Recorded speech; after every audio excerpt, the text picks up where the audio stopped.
काही दिवसांपूर्वीच मुख्यमंत्री देवेंद्र फडणवीस साहेबांनी एक वक्तव्य केलं की ब्राह्मण समाज हा जसा दुधात साखर असते तसं छोटासा जरी असला तरी तो साखर जशी असते तशी त्याची ब्राह्मण समाजाची भूमिका आहे. त्यांच्या भूमिकेचं अर्थात आम्ही स्वागत करतो, मात्र त्यांचं विधान हे एकांगी आहे. केवळ ब्राह्मण समाजच नाही आहे तर सर्व जाती धर्म जे आहेत हे या महाराष्ट्राच्या संस्कृतीला, भारताच्या संस्कृतीला, परंपरेला गोड करण्याच्या अनुषंगानं, नवे नवे तर अमृततुल्य करण्याच्या अनुषंगानं प्रत्येक जात आपलं योगदान या महाराष्ट्र निर्माणच्या, राष्ट्र निर्माणच्या, भारत निर्माणच्या, स्वातंत्र्य निर्माणच्या प्रक्रियेमध्ये हा करत आलेला आहे. त्यामुळे हा कोणत्या एका समाजाची मक्तेदारी नाही, ही कोणत्या एका समाजाची ठेकेदारी नाही, तर 18 पगड जातींनी या महाराष्ट्राला, या भारताला महान बनवण्याकरता, विशाल स्वरूप याला राज्याला, राष्ट्राला देण्याकरता प्रत्येक समाजाने, प्रत्येक जातीने, प्रत्येक धर्माने आपलं अद्वितीय योगदान दिलेलं आहे. हे या ठिकाणी आम्ही अधोरेखित करू इच्छितो.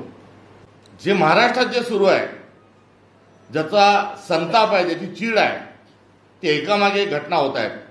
महाराजांचा अपमान करा, सुरक्षा मिळवा, महाराजांचा अपमान करा, पुरस्कार मिळवा, अशी ही राज्य शासनाने जी योजना चालवलेली आहे याचा आम्ही धिक्कार करतो. आणि आजच्या राज्याभिषेकाच्या दिवसाच्या निमित्तानं अशा सर्व प्रवृत्तींना त्यांचा कडेलोट करा, तो कोरट कर. कसा काय बोलू शकतो महाराजांबद्दल? मुख्यमंत्री कसं सहन करू शकतात? राज्य सरकार कसं सहन करू शकतं? तो सोलापूरकर काय काय बोलला, आज कुठे आहे? या दोघांना सुरक्षा प्रदान करण्याचं काम होतं. नुकतंच जी पुण्याची शिवसृष्टी आहे, या शिवसृष्टीवर एक कोणता काय तो अतुल कुलकर्णी नामक एक व्यक्ती जाऊन तिथे लघुशंका करतो. त्यांच्या पत्नी त्याचा व्हिडिओ काढतात. हे कसं होऊ शकतं महाराष्ट्रामध्ये? हा जो कुलकर्णी आहे हा बाजीप्रभू देशपांडेंच्या वंशाचा कुलकर्णी नाही आहे, हा शिवाजी महाराजांच्या विचाराचा कुलकर्णी नाही, तर हा अफजल खानाचा जो वकील होता, अफजल खानाचा जो सर्वेसर्वा होता, हा भास्कर कुलकर्णीचा हा वारस आहे. ही भास्कर कुलकर्णीची औलाद आहे. आणि या कुलकर्णीचा संतापजनक जो व्हिडिओ समोर आला आहे आणि त्यांनी केलेलं जे कृत्य समोर आलेलं आहे, हा महाराष्ट्र नासवण्याचा प्रयत्न आहे. एखादा माणूस हा सृष्टीवर जाऊन मुततो आणि मुख्यमंत्री काय करतात? याच्यावर बघ्याची भूमिका घेतात.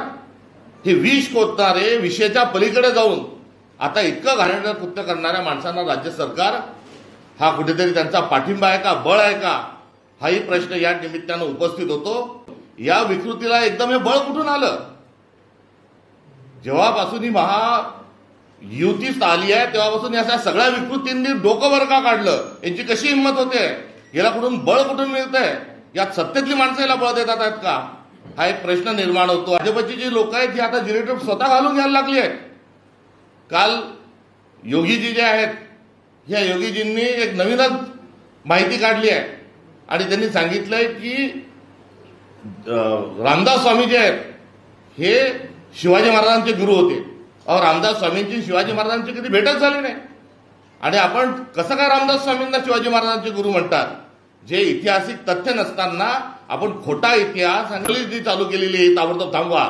आणि हे होत असताना त्या योगींची हिंमत कशी झाली की आमच्या छत्रपती शिवाजी महाराजांचा जिरेटोप हा त्यांनी डोक्यात घालून घेतला. म्हणजे आपल्याला छत्रपती शिवाजी महाराजांना चा जिरेटोप हा योगींच्या डोक्यात घालत असताना त्यांनाही आपल्याला छत्रपती म्हणायचं आहे का? आणि यापूर्वी देखील पंतप्रधान नरेंद्र मोदी यांनी देखील त्या जिरेटोप स्वतःच्या डोक्यामध्ये घालून घेत असताना आपण काय सांगू इच्छिता? नरेंद्र मोदी एकीकडे मी बायोलॉजिकल नाही असंही सांगतात, एका मुलाखतीत तसंही सांगितलं. आणि आता छत्रपतींचा जिरेटोप हा डोक्यात घालून आपण तो जिरेटोप घालत असताना तो मला स्वतःला छत्रपती म्हणायचं आहे का?